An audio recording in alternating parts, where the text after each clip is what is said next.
বাংলাদেশ আর কোনো দিন আধিপত্যবাদের কাছে মাথা নত করবে না, এমন মন্তব্য করে বিরোধী দলীয় নেতা ও জামায়াত ইসলামের আমির ডাক্তার শফিকুর রহমান বলেছেন, ফেসিবাদ মুক্ত নতুন বাংলাদেশ গড়তে কাজ করে যাবে তাঁর দল।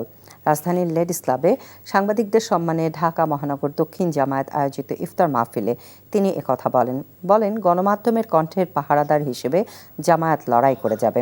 জামায়াতের আমির সাংবাদিকদের উদ্দেশ্য করে বলেন, দেশের জন্য বীরের মতো লড়তে হবে। এ সময় সত্য কথা সাহস করে তুলে ধরার আহ্বান জানান তিনি। চিজি আইসক্রিমের সাথে ভেলভেটি কেকের মিশ্রণে পোলার রেড ভেলভেট আইসক্রিম, মন ভালো থাক।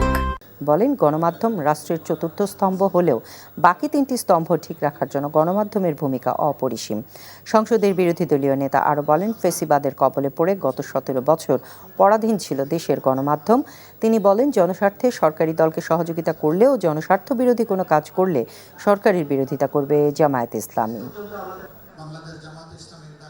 সংবাদ মাধ্যমে যারা সত্যিকার অর্থে সাদাকে সাদা বলবেন, কালোকে কালো বলবেন, তাদের কণ্ঠগুলা স্তব্ধ করে দেওয়া, এবং তারা সফল হয়েছিল।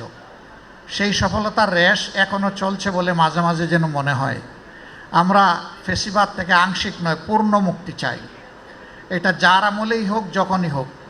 ফেসিবাদ কখনো জাতিকে ভালো কিছু দিতে পারে নাই, পারবে না। সরকারি দল যদি সেই ক্ষেত্রে অনড় থাকে, আমরা তাদেরকে পাশে থেকে শক্তি যোগাবো, একসাথে লড়াই করব।